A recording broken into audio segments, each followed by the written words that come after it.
Another part of your body that you want to camouflage is the back of your neck and head, and also your ears. And what you want to do is just break up the pattern again using your dark green and your light green.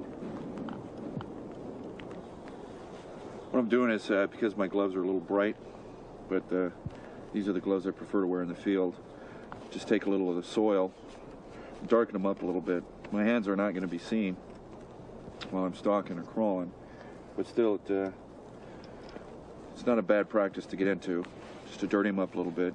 You're going to be crawling around in the dirt and the mud and the sand or wherever, so it's not really going to make that much of a difference. Before a stalk, retouch your face and any other bare skin that may have lost paint during prepping activity. The front of the neck seems to be a spot that needs double checking. One of the things we're going to do to help aid the camouflage is going to add some natural vegetation to Ron's suit here.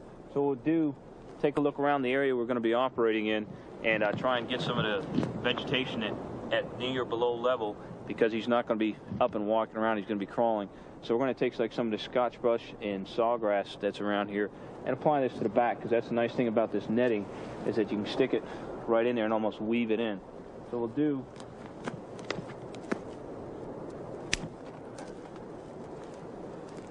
take some of these pieces here, and again, you don't want 15-foot sections because it's going to be wiggling around like this. So you want fairly small pieces, about like this. We're just going to weave it in and out of the material to help break up the outline and make the camouflage even more effective.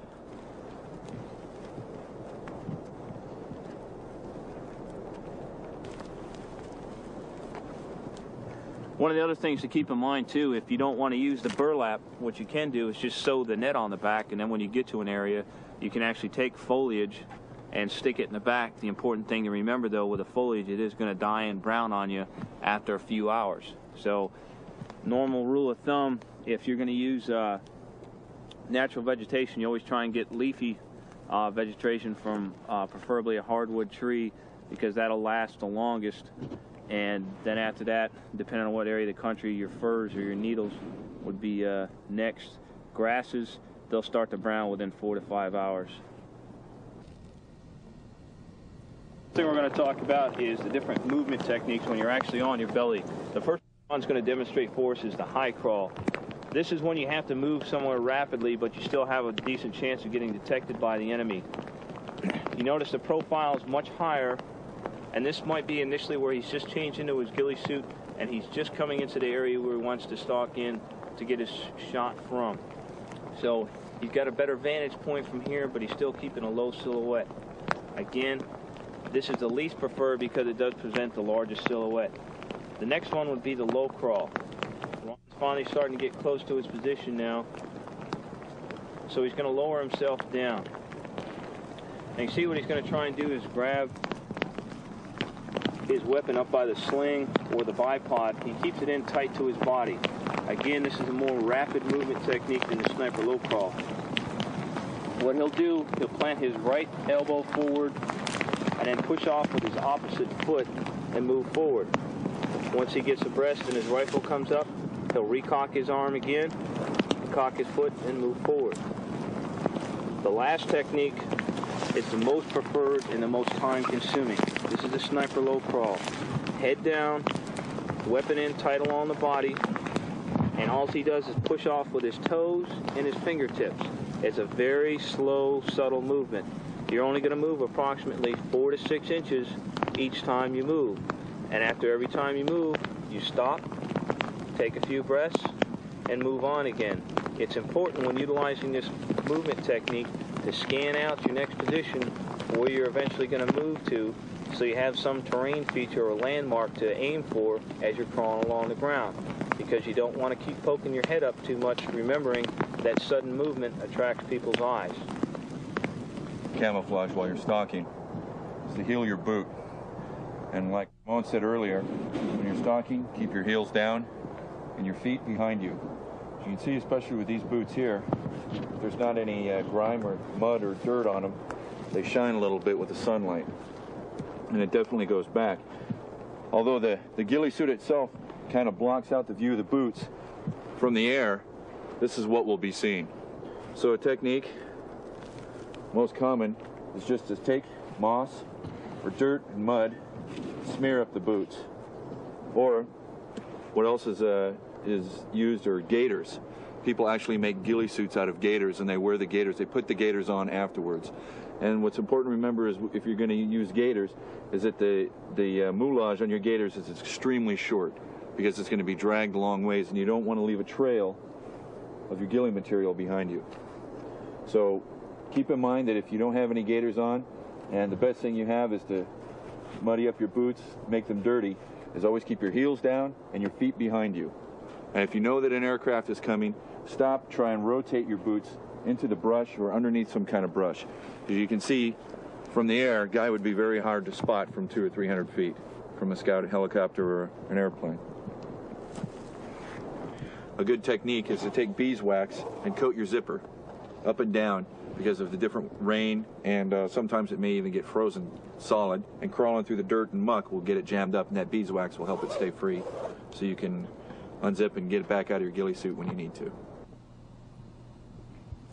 One of the things we've done here is we've taken some of the moss, this real thick moss bedding in here, and obviously we just took out a piece of the moss, section of the moss like a hunk of sod, and we applied it to the back of the ghillie suit. And this really limits your working area, but for this, if a guy was just going to stay in this terrain, this would work well. The trick is to find a way to apply it, because if he stands up, it's going to fall down. Even if he's crawling around, it's going to roll back and forth. So one of the things you can do is take some, like even coat hangers, make U-shaped clips out of them, stick it through the sod, and then bend it up so the edges are away from your body, and apply the sod and then cover it back over. And you'd have to have your partner do this for you, or your spotter, and you'd do it for each other. And then cover the clip back up with the sod. And remember, I mean, you're not going to be able to run with this on, but just for general stalking or staying in one place, this will work quite well. As you can see, it stays well with the body, and then when he has his hood on, it'll blend in with the rest of the ghillie suit.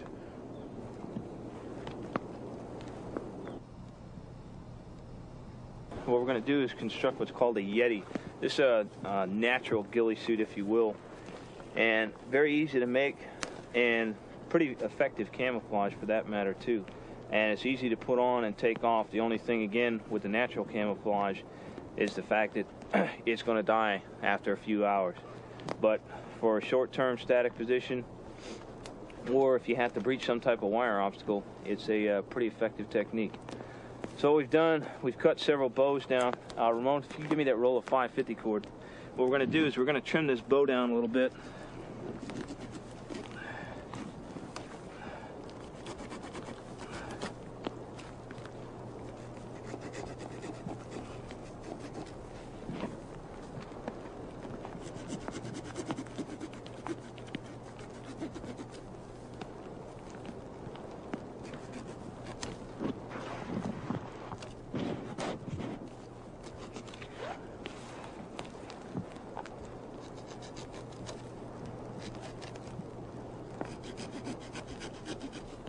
Now, this doesn't have to necessarily be out of pine or evergreen bows.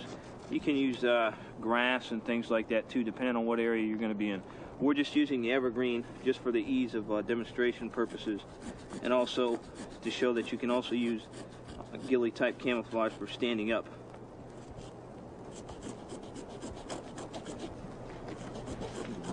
Thanks.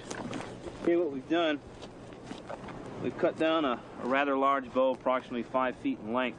And what we're going to do is going to take it, we're going to bend it like a snowshoe. Okay?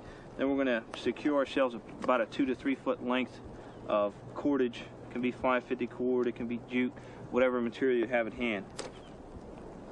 Once we've got that piece, what we're going to do is lash this together almost like we get a snowshoe shaped piece of material.